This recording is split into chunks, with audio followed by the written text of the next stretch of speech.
realizing the unity of the living through water. So I've realized the unity of human beings through my different stays in more than different countries, and just observing the humans and how much creative they are. Just for example, making bread using flour and water, how creative they can be, but at the same time, how united they can be. Human beings is a wonderful unity. Human race is united in its own way. The feeling that a mother has for her baby, the fact that we all have to eat and rest and have rituals and address to the divine also. So why is it that your project is focusing on creativity and unity? And I was reflecting on that, and I do understand and I know very well the importance and actually the rarity of your project and the rare people that you invite all the time who are really gems for the human mind, for the human also consciousness. So what is different in what you're talking about is that we have to think collectively at what we are united around and what we are creating every day by our daily thoughts, actions, and the choices we make in everyday life. And as an anthropologist, what I see is that the world has never been so united around one concept, one crisis, one way to deal with the crisis. For example, I'm very amazed that there is no cultural different responses to coronavirus. Every society at the same time is responding exactly the same way to a sanitary crisis, which in anthropology is a new thing. It has never been like this. If you look at anthropology of health, for example, there are so many ways to think about death and illness and to respond to it culturally. But we are in a world today that has completely erased and dislocated the collective, the cultural differences to this response. So I think that what you're focusing about, and I know you since long time now, Alatra movement, is actually what we want to create next and around what we want to unite. And precisely in today's world, I feel the focus using what Andrea, you were saying, also the brainwash of the medias, and actually one consensus has been created on the scale of the planet. One consensus has been created. And so people are united around one consensus and around one idea of a global society. And this is precisely why your movement is important, to create an awareness and to raise a consciousness and to unite the people who are united around this consciousness to actually question what kind of society we want to live in, what kind of consensus we want to create, because as human beings are creative, they are actually their own creator of their destiny. We see it in science, we see it in anthropology. So at the same time as we have to think about unity around what we have to unite. And precisely from what I observed since 1.5 years is that the world is working very hard, the world in terms of media and consensus, to actually unite human beings around one concept of what you've been talking about on the conference, artificial intelligence and how to say, like all the concepts that are coming now in the world, that everyone is united around technology. So there is a unity. But in the sense that how we will be creative is actually to question, do we want to be united around this kind of society? And I feel actually precisely in today's world, in terms of society, the people who actually are questioning this basic unity that has been created through the consensus, they are being separated. So actually unity is united around the right paradigm. And as you have stated, Mr. Philosopher, okay, what paradigm we want to live around, that's a very important concept. So to unite is very important, but to unite around a certain consciousness, a certain creative idea of a creative society that we are actually inventing together around some concepts that are actually, that like you have underlined, coming back to the natural resources, because as you have stated, in nature, so everything is united. The forest, the trees, the rivers, everything. We are part of one big system. So the society that collectively is being proposed to us, we don't agree with that, because it's taking us very far away from the very essence of our being, which is to be connected with all natural and living things. So in my opinion as an anthropologist also, we have to unite the people who, around some questioning of what is a society and what kind of societies we've been living in now and what kind of society globally is being proposed to us. So in that sense also, it's also about deconstructing the idea of what it is to live in society, the idea of what it is to be united, and the idea of why we have to be creative and for what goal we have to be creative and how to be creative to create this kind of new society. Thank you. Thank you so much, Lawrence, and it's so important what you have voiced right now. And I also want to go back to Dr. Laszlo, and if you can explain to us a little bit more about unification, because some people think that they have to unite by their wallets, some people say they have to unite with their refrigerators. What are we uniting under, and how fast do we need to do it in order to avoid all the global crises we are in?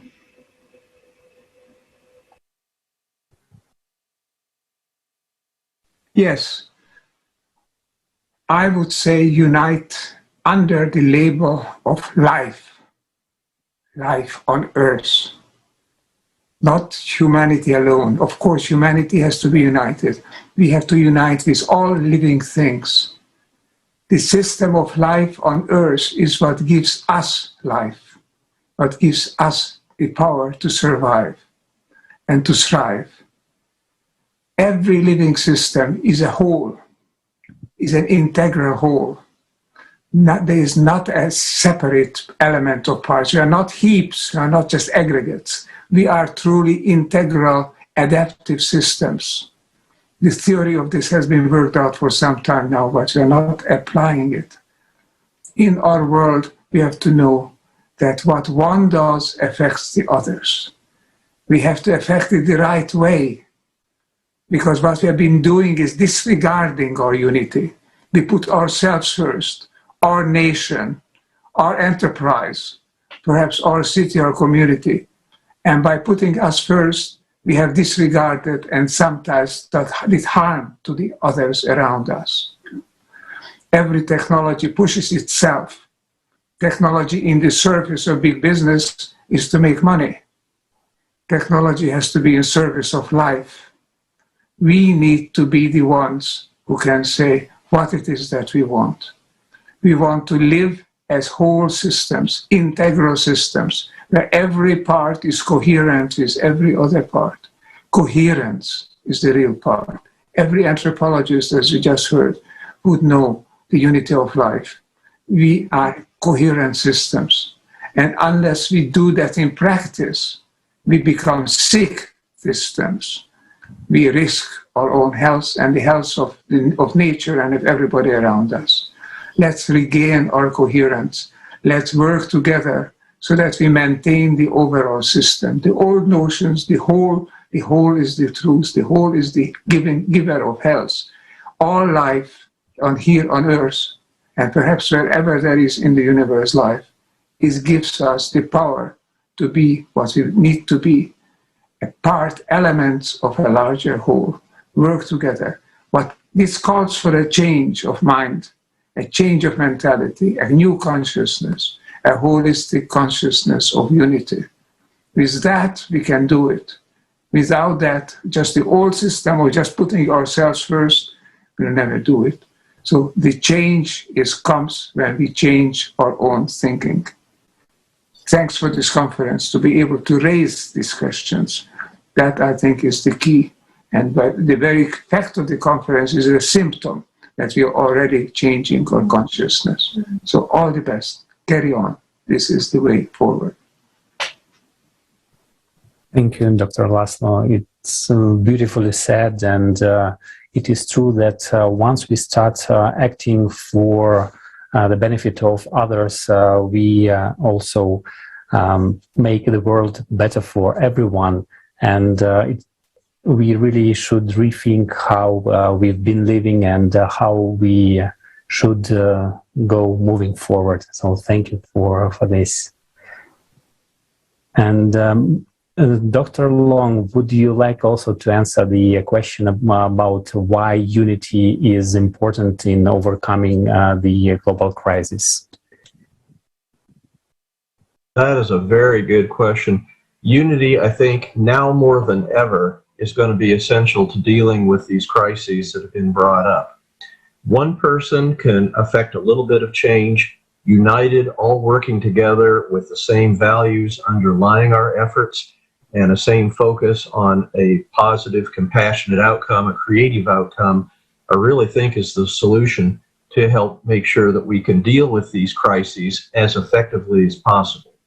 No question that these crises are serious. No question that in the years to decades to come, if we don't do something, if we don't act now, soon, we're going to be finding the crises that are going to be increasingly difficult to deal with. I hope they don't become insurmountable, but we all have to be concerned about that. There's no doubt that unity, working not just, and you have to think about unity not just in terms of the people in my city, in my state, in my country, but it's really a global unity, all of us working together, because these are truly global problems that affect everybody worldwide. So I think now more than ever, the awareness to the greatest extent possible, we can help people to understand that we are united, we are literally one, and as a creative society, we can work together in unity to help affect the changes that could make huge positive impacts around the world, even in our lifetime. So that's why it's exciting to be here. It's exciting to be participating in this. And I'm delighted that we're talking about that. I think even as we're talking, I kind of get the sense, you kind of get that feeling that there's a continued effort to move forward. There's a lot of good thought that's being brought up in this roundtable today. And I guess while the global crises are certainly frightening, I think there's a huge ray of hope here. I think there's a very positive understanding out of all this that through unity, we can deal with some rather frightening global crises. Working together, we can affect positive change. This could literally be in working in unity, and as a creative society, this could be humankind's greatest moment if we can deal with these crises together. Thank you so much for sharing that. And I also wanted to ask Mr. Nimoto how important it is to share this information. He is a perfect example of sharing this conference to other people, and that's how we have Andrea here with us today. But also we have noticed that you shared it with all your friends on social media. You have tagged people. You have commented under your videos to let people know how important the information is. So the question I wanted to ask you is how crucial it is to share this information so every single person around the globe has the same understandings as we do here at the round table. Yeah, I think sharing is very, very important, of course. And we are talking about the unity consciousness, unity, and also the, my own private slogan, or is, my home is the planet Earth, and my family is the whole humanity. Of course, you know about this, saying, but spiritually or conscious, about consciousness, I believe, we can expand our consciousness, not only, about your own physical body, but you can expand your consciousness into the whole humanity if you want. Then anything happening in your consciousness that is on this planet Earth will come to you. So if one person is very sad about something, then you feel the sadness of that person as, in your heart, as if it's about yours.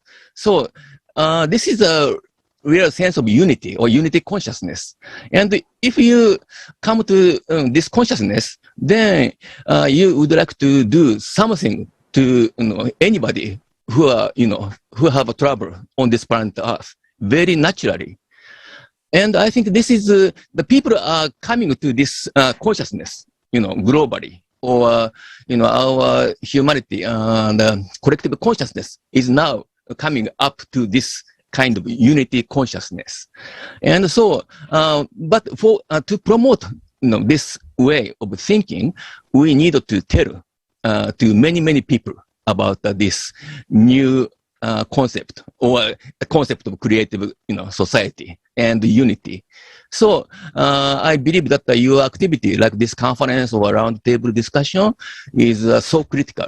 And I would like to help you to spread the message. It's your message and it's also my message, And so I believe in this sense, of course, the sharing is very important. And as you said, I myself, already spread the message about this conference through my social network, like a Facebook or some other means. And so I'm very happy that Andrea can join this roundtable discussion. And this is an example. And your concept will spread to other organizations or other people gradually. And then really, in true sense, we as a humanity will understand the concept of creative society, and finally we can make a creative society on this planet Earth. Yeah, that's what I'm thinking. Thank you. Thank you so much. And since you invited Andrea, and she has been such a vital part of this international global roundtable, Andrea, maybe you have some questions to the participants of the roundtable. Yes, I would like to know,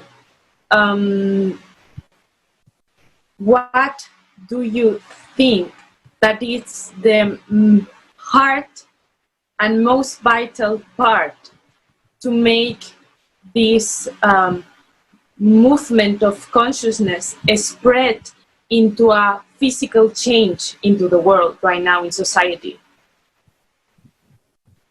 So I think that all of the speakers are more than capable to answer to that, because they all have show so much sparks that already answered to that question. But yes, I would love to hear what more they have to say about it.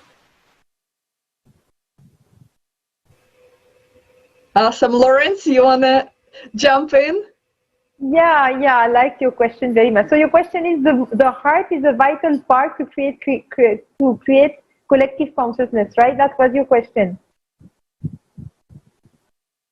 So I do believe that exactly, actually, the way that humanity can connect together around creative ideas and around its real essence is through the heart. Precisely because actually technology is the realm of the mind. And the mind is very intelligent, has so many electric connections, but is also very limited. And I think we today have a very beautiful panel of participants, from the afterlife specialists to the philosopher to the environmentalists to scientists, that have seen, as being researchers, we are all researchers, the limits of the mind, that the mind can actually make one conclusion and the opposite of the conclusion.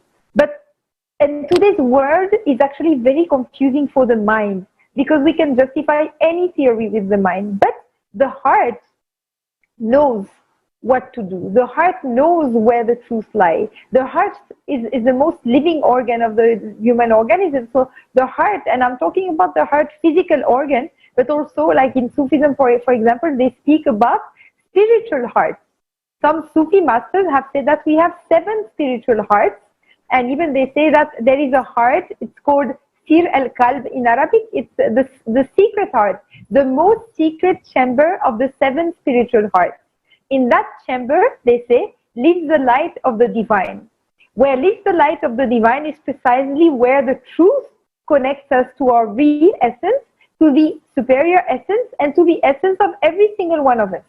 Only through that small light which is hidden within the 7th of our most secret part of our hearts, less material heart, only through that we can connect and we can unite. Because whatever the world, the material world, the technological world, the transhumanism tries to do to actually make us more closer to machines than to actually living organisms with a divine spark in us, whatever they do, they will never be able to actually reach to our hearts.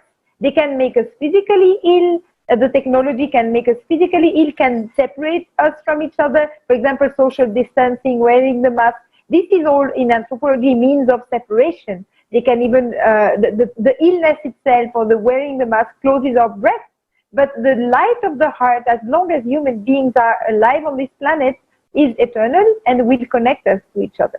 So actually, there is a great Sufi scholar named Imam Ghazali. He was commenting on the Prophet's hadith, Prophet saying, who said that in the human body there is a piece of flesh, it's the heart.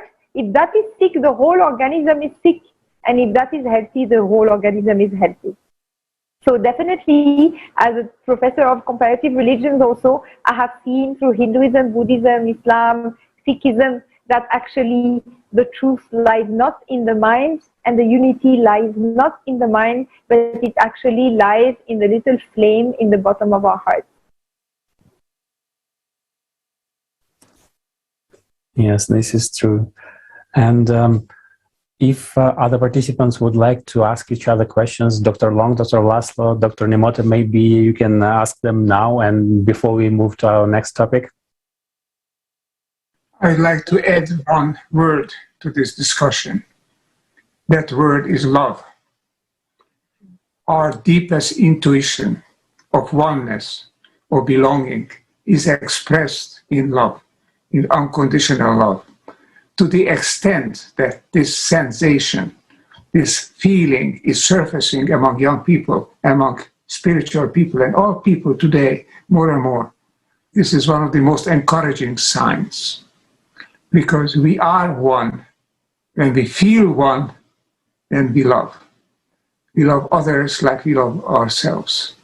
And there is no other in this world. We are all the same. We are all people. We are all members and parts of this tremendous symphony of life.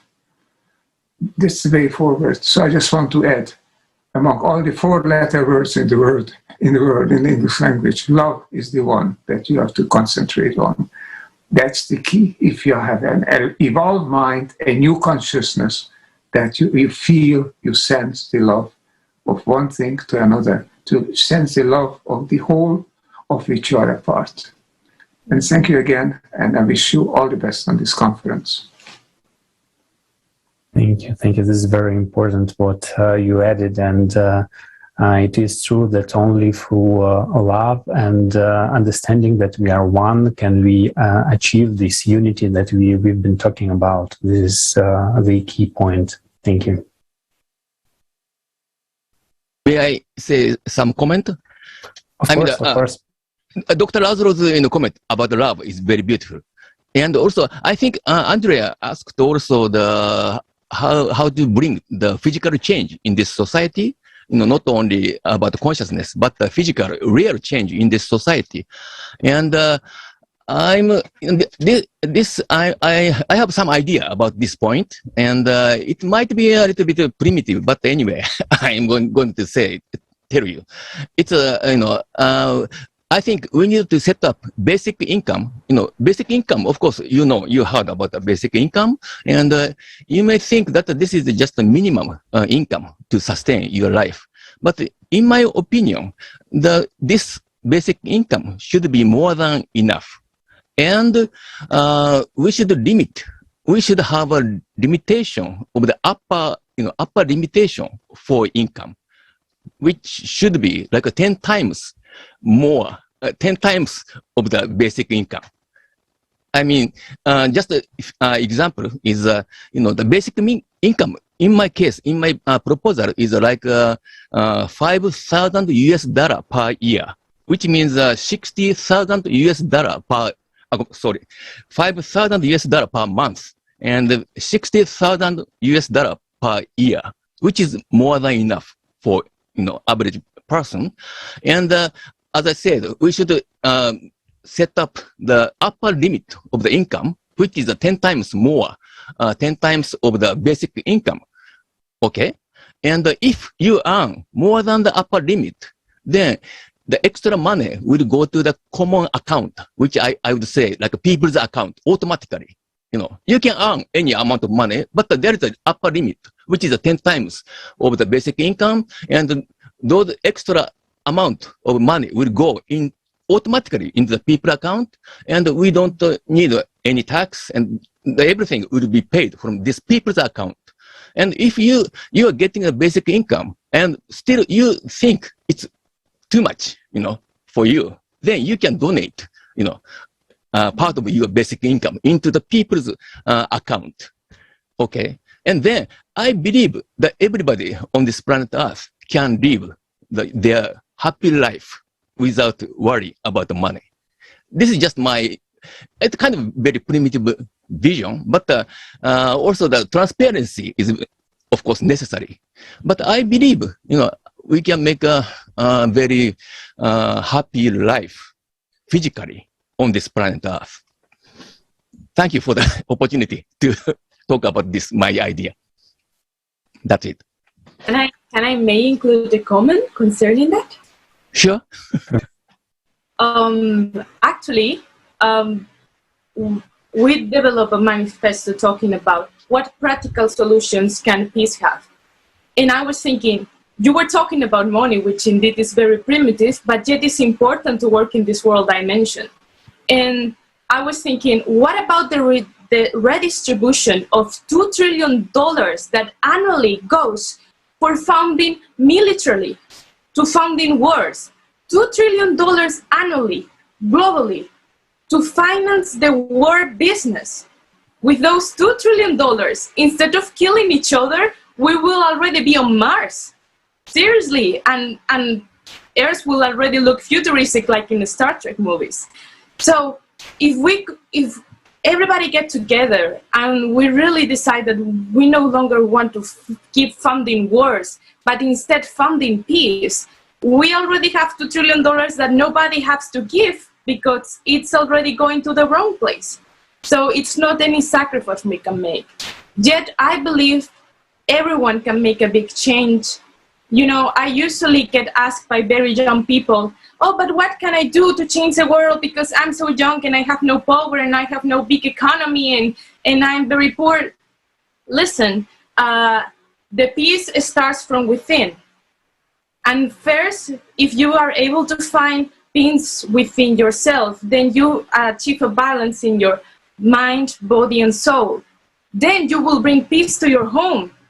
And other homes will start doing the same. And when all homes start bringing peace to each other, then we will have a peaceful society, that we have the same focus. So all start with you.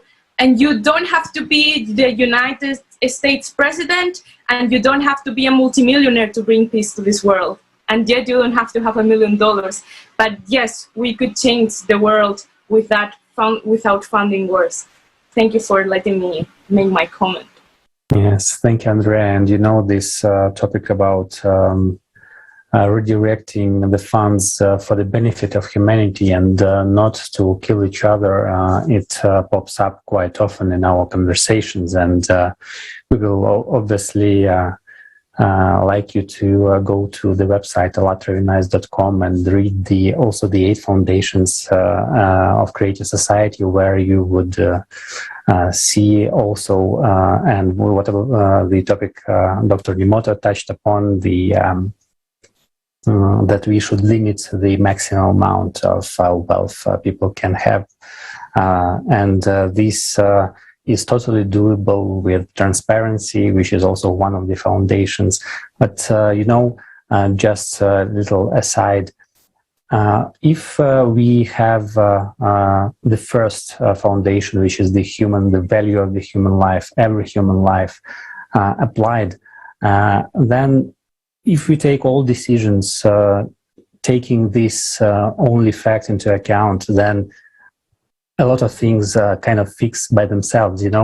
Can you produce firearms, or any arms of mass destruction? Well, no, because this will kill people.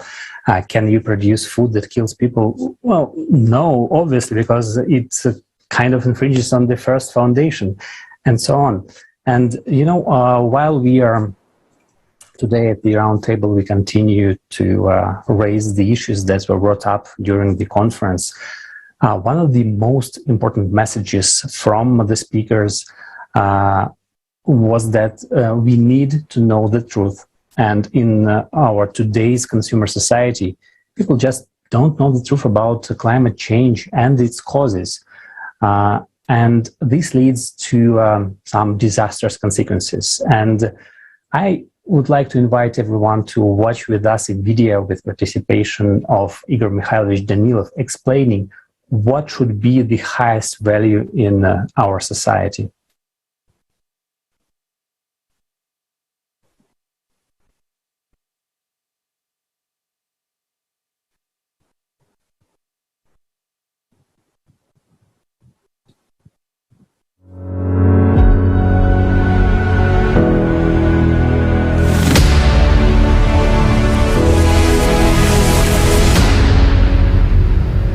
I'll just give a simple example, so that everyone understands, even those for whom the environment is very poor and there is too much CO2.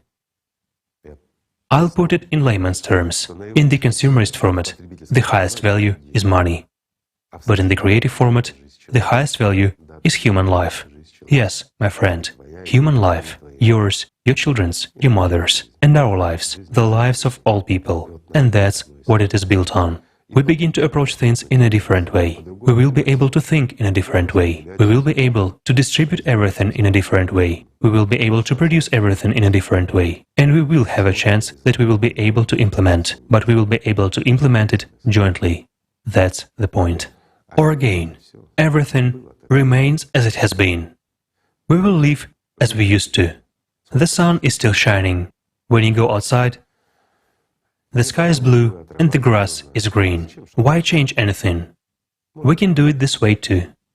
Again, it's up to us to decide. Friends, our choices will define everything. But remember one thing. We, who are living now, are the last generation. We're either the last generation that exists in the hell of the consumerist format, and the first generation to enter the paradise of the creative society. Or we're the last generation that lived in the paradise of the consumerist format and will enter the hell of that reality which awaits us tomorrow in the same consumerist format. It's up to us to decide whom to be, friends. Do you know what I would like to say? That in the future, regardless of the course of events, no matter which path we choose, there will be neither poor nor rich among us. All of us will be equal, but in one case, there will be a wonderful world, while in the other case, all of us will be equalized by the fate that we will determine. Exactly we, ourselves, through our indifference and inaction, and all of us will be equal. It's up to us to choose and to decide which path to follow. The choice is up to us, but the choice is up to everyone. If we don't convey this and do not awaken the entire humanity, we will not solve anything. We won't be able to do it on our own. In order for us to be able, let's say, to sail away along our river in our boat from that waterfall, we should all row together. This is important. The time of egocentrism has passed. It's time to unite. It's a wonderful time. It's time for everyone to mature and treat one's life responsibly. It's time to choose who you are, a human or an animal. If you are a human, you are a part of our entire civilization, the entire humanity. If you are an animal, then without you, we will become animals too. And the choice is up to everyone, whom to be, and whether we will live or not. You know, like in the classic, to be or not to be. And everyone makes this choice now, every one of us. Or doesn't make it. But the outcome will be according to our choice, according to the choice of each of us.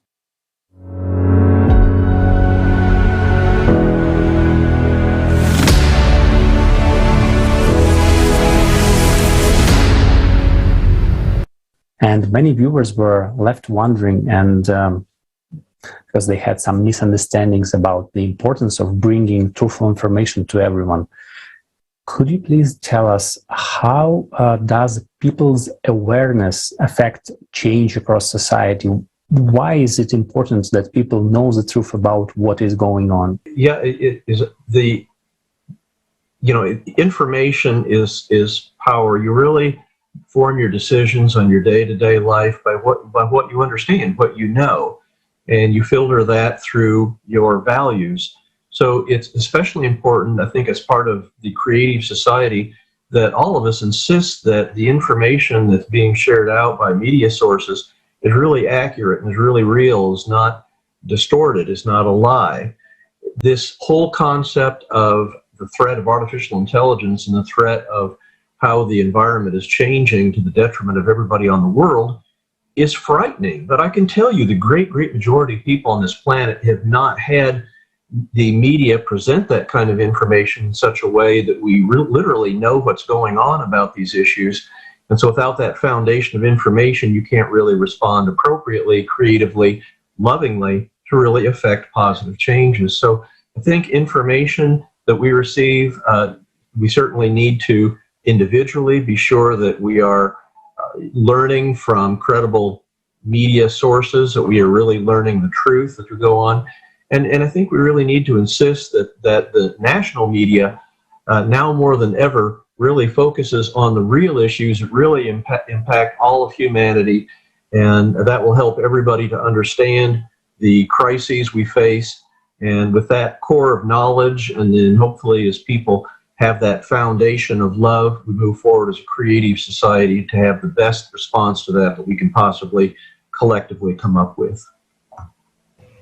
Thank you so much, Dr. Long. And also, Andrea, what do you think, how important it is to know the truth and to tell the truth so everybody has exactly the same information to base their decisions on?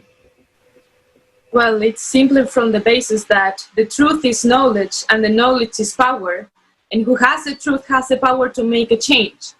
And I know that the media, it's always defending not the truth, but their own particular interest. So we really have to use our minds as individuals to analyze every piece of information that the massive media is giving to us and really question ourselves, okay, what I'm going to believe, what is the truth for me, and how can I use the truth to make a change? Alexa was talking previously about how we have been lied to about the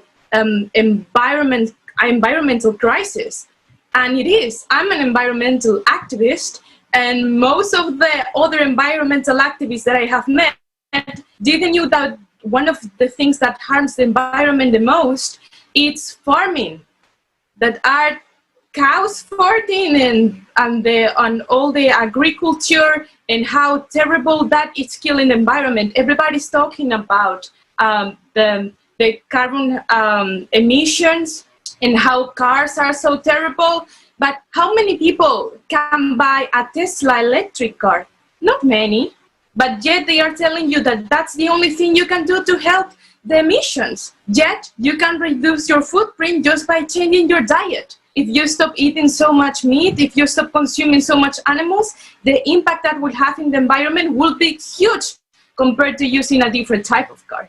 Yet that truth hasn't been told, and the media has manipulated us to believe that there's nothing really we can do. We should let that decision to the governments, and while everybody's discussing about it, we remain ignorant, and the world it's slowly dying while we don't do nothing because we don't know the truth.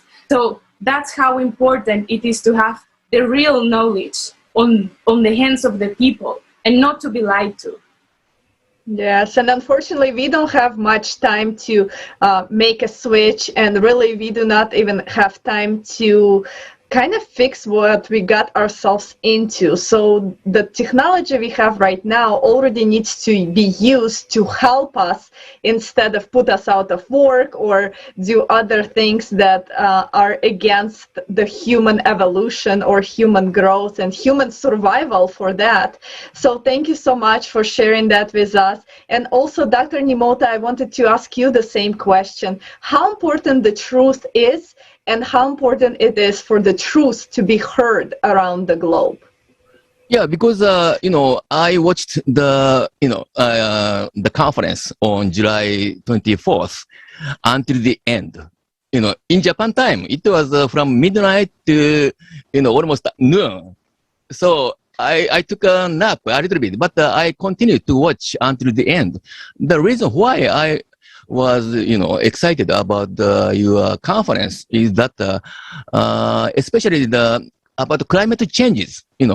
Usually mass media is talking about the carbon dioxide or blah blah blah, but at least you showed the different opinions, like the core of the earth is expanding, or like the core is heat emitting heat, or like that.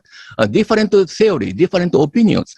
I appreciate it very much, and I learned a lot. And even I personally, I decided to pursue this topic, on my own. Otherwise, so far the mass media told me different way, but I decided to pursue by myself this topic. I think this is a really important thing. The viewers, they will be stimulated, to pursue the topic by their own. And so, in this sense, to me personally, that you are telling the truth is very important. Yes, most definitely. Okay. Yes. And it goes back to the personal responsibility. As you said, you have watched the full conference, 12 hours, and that requires very much so personal responsibility and eagerness to learn the truth. And we appreciate everybody who was able to tune in on July 24th to watch that conference. And if you're hearing about this conference for the first time right now, it is available to be rewatched. You can go on Alatra TV YouTube channels in any languages, because it was simultaneously translated to 72 languages. So everybody around the globe can hear the truth, can understand the significance of the events we are currently in, and understand that we are the people that bring this information, not just to show you that we know this information, but to help you act into positive way and help you understand that building creative society, unfortunately, is the only way for us. There is no option B. So creative society is the way to go for us. We have to switch the format from the consumeristic type of format we live in right now into the creative format of society, in order for us to survive all the upcoming cataclysms and also use the technology to benefit us so much that we can really see our true human potential in each of us and really become happy. We really become loving individuals and really feel that mutual respect, understanding, and global unification that we all crave, we all deserve. And it's only we that can make it happen. So I appreciate every single participant that was able to join us at the round table today. And I would like to invite you and our viewers to the next conference that will be on December 4th, 2021. And it is called Global Crisis, Time for the Truth.